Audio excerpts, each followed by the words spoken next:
জিবরাইল আলাইহিস সালাতু ওয়াস সালাম আমার আপনার নবীর দরবারে চলে আসলেন। আমার আপনার নবীর দরবারে আসার পর ডাক দিয়া বলে, ইয়া রাসূলুল্লাহ, নবী গো, ও মায়ের নবী, আপনার চেহারা কেন মলিন হয়ে গেল? আল্লাহ পাক রব্বুল আলামিন আমাকে পাঠিয়েছেন, ইয়া রাসূলুল্লাহ, নবী গো, আপনার চেহারা কেন মলিন হয়ে গেল? ইয়া রাসূলুল্লাহ, আপনি কেন টেনশন করেন? এবার আমার আপনার নবী বললেন, ও জিবরাইল, ও জিবরাইল, শোনো শোনো, আমি কেন টেনশন করি জানোনি?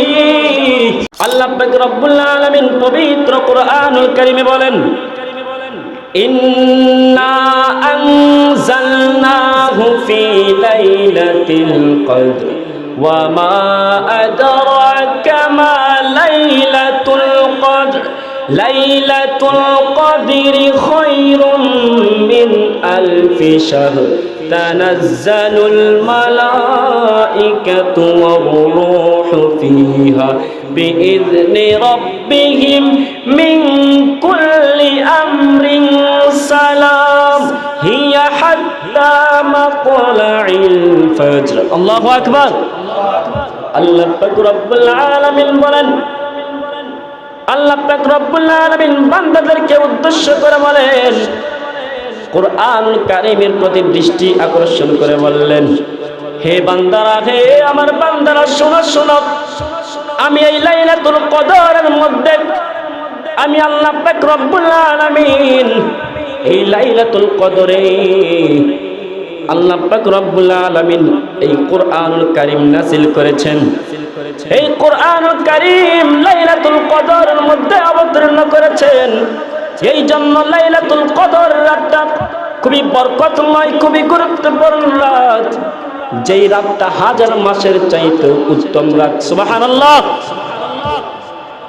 এই সূরাটা যেই কারণে নাযিল হয়েছে, প্রত্যেকটা সূরার কিছু ঘটনা আছে, অতীত আছে, যার কারণে কি কারণে এই সূরাটা নাযিল হয়েছিল, কি প্রেক্ষাপটে এই সূরাটা নাযিল হয়েছিল।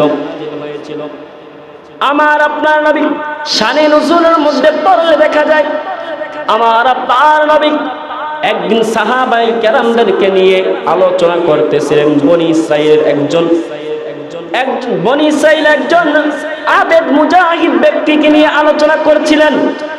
কারো কারো মতে ওই ব্যক্তির নাম ছিল শামউন। কি নাম? শামউন। কেউ কেউ বলেছে ওই ব্যক্তির নাম, ওই মুজাহিদের নাম ছিল শামউন। আমার আপনার নবী ওই শামউন, ওই মুজাহিদ আবেদ ব্যক্তির সম্পর্কে যখন আলোচনা করছিলেন, সাহাবায়ে কেরামদেরকে নিয়ে যখন আলোচনা করছিলেন, আমার আপনার নবী বললেন, ওই আবেদটা, ওই মুজাহিদটা 1000 মাস ইবাদত করেছেন।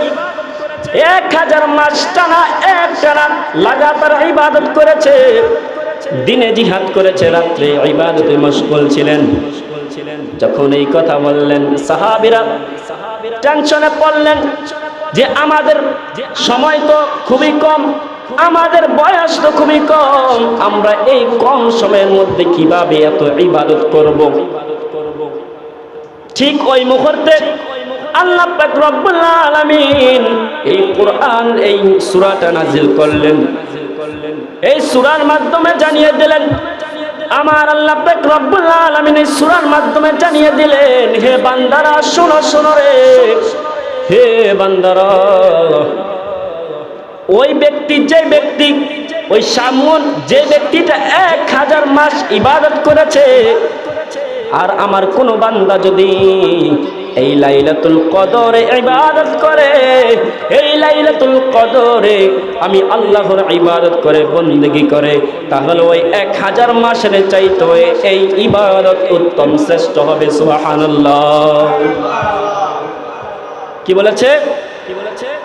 ওই যে ব্যক্তিটা 1000 মাস ইবাদত করেছে, লাগাতার টানা 1000 মাস ইবাদত করেছে, আর আল্লাহ পাক রব্বুল আলামিন এই সূরার মাধ্যমে জানিয়ে দিলেন যে লাইলাতুল কদর রাত্রে ইবাদত করবে, আমি আল্লাহর ইবাদত বন্দেগী করবে, ওই হাজার মাসের চাইতেও, ওই ইবাদতের চাইতেও এই ইবাদত সবচাইতে শ্রেষ্ঠ, সবচাইতে উত্তম। সুবহানাল্লাহ। আমার আপনার নবী একদিন অন্যান্য নবীদের উম্মতের এবং নিজের উম্মতের বয়স গণনা করতেছিলেন, বয়সের তুলনা করতেছিলেন। আমার আপনার নবী ভাবতেছিলেন, হায়রে অন্যান্য নবীদের উম্মতের বয়স দীর্ঘ ছিল, সময় দীর্ঘ ছিল, দুনিয়াতে দীর্ঘ সময় বেঁচে ছিল, কিন্তু আমার উম্মতের বয়স তো খুবই কম, সময় খুবই কম। এই কম সময়ের মধ্যে কিভাবে তারা এত ইবাদত করবে, কিভাবে তারা এত পরিমাণ ইবাদত বন্দেগী করবে? আমার আপনার নবী যখন এই কথা ভাবতে লাগলো, আমার আপনার নবী টেনশনে পড়ে গেলেন। আমার আপনার নবীর জাগার মোবারক মলিন হয়ে গেলেন। আমার আল্লাহ পাক রব্বুল আলামিন সেই মুহূর্তে জিবরাইল আলাইহিস সালাতু ওয়াস সালামকে ডেকে বললেন, জিবরাইল, ও জিবরাইল, যাও যাও আমার বন্ধু হাবিবের কাছে চলে যাও। আমার বন্ধু হাবিবের কাছে যাইয়া বলবা, হে নবী, আপনার চেহারা কেন মলিন হয়ে গেল, আপনি কেন টেনশন করেন? আল্লাহ পাক রব্বুল আলামিনের আদেশ পেয়ে জিবরাইল আলাইহিস সালাতু ওয়াস সালাম আমার আপনার নবীর দরবারে চলে আসলেন। আমার আপনার নবীর দরবারে আসার পর ডাক দিয়া বলে, ইয়া রাসূলুল্লাহ, নবী গো, ও মায়ের নবী, আপনার চেহারা কেন মলিন হয়ে গেল? আল্লাহ পাক রব্বুল আলামিন আমাকে পাঠিয়েছেন, ইয়া রাসূলুল্লাহ, নবী গো, আপনার চেহারা কেন মলিন হয়ে গেল? ইয়া রাসূলুল্লাহ, আপনি কেন টেনশন করেন? এবার আমার আপনার নবী বললেন, ও জিবরাইল, ও জিবরাইল, শোনো শোনো, আমি কেন টেনশন করি জানোনি? অন্যান্য নবীদের উম্মতের সময় দীর্ঘ ছিল, তারা দীর্ঘ সময় দুনিয়ার মধ্যে বেঁচে ছিল, কিন্তু আমার উম্মত কিভাবে, আমার উম্মতের দীর্ঘ সময় তো পায় নাই, আমার উম্মতের সময় তো খুবই কম, তাহলে আমার উম্মতরা কিভাবে এত ইবাদত করবে, এত ইবাদত বন্দেগী করবে?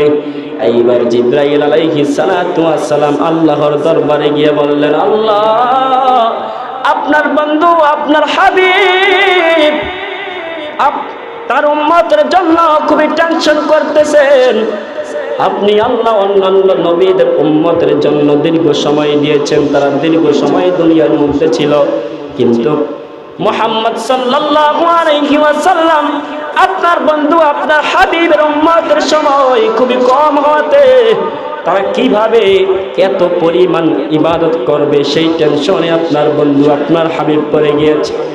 এবার এবার আল্লাহ পাক রব্বুল আলামিন বললেন, হাবিব, হে আমার বন্ধু, শোনো শোনো শোনো, যদি আপনার কোন বান্দা, যদি আপনার কোন উম্মত এই লাইলাতুল কদরের মধ্যে ইবাদত করে, যদি ইখলাসের সাথে, যদি আমি আল্লাহর প্রতি বিশ্বাস রেখে যদি ইবাদত বন্দেগী করে, যদি ইবাদতে মশগুল হয়ে পড়ে, আমি আল্লাহ পাক রব্বুল আলামিন যদি কোনো বান্দা, যদি আপনার কোনো উম্মত এই রাতে ইবাদত করে, তাহলে ওই 1000 মাসের চাইতেও আরো শ্রেষ্ঠ গুণ হবে লাইলাতুল কদরের ইবাদত। সুবহানাল্লাহ।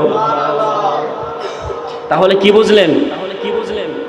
বনি ইসরাইলের ওই ব্যক্তি, ওই আবেদ মুজাহিদ ব্যক্তিটা 1000 মাস, যেটা প্রায় 83 বছরের মতো লাগাতার টানা 83 বছর সে ইবাদত করেছে, দিনে জিহাদ করেছে, রাতে ইবাদতে মশগুল ছিলেন। তাহলে আল্লাহ পাক রব্বুল আলামিন যেহেতু আমাদেরকে সময় কম দেওয়াতে আমার আপনার নবীর দরখাস্তে এই বরকতময় রাতটি আমাদেরকে উপহার দিয়েছেন। সুবহানাল্লাহ বলবেন না? তাহলে কি বুঝলেন? যদি এই লাইলাতুল কদরের রাতে কোন আল্লাহর বান্দা যদি ইবাদত করে, তাহলে ওই 1000 মাসের চাইতেও উত্তম এবং শ্রেষ্ঠ এবং বরকতময় ইবাদত হবে। সুবহানাল্লাহ। তাহলে আমাদের ইবাদত করার দরকার আছে কি নাই? সকলে বলেন, আছে কি নাই?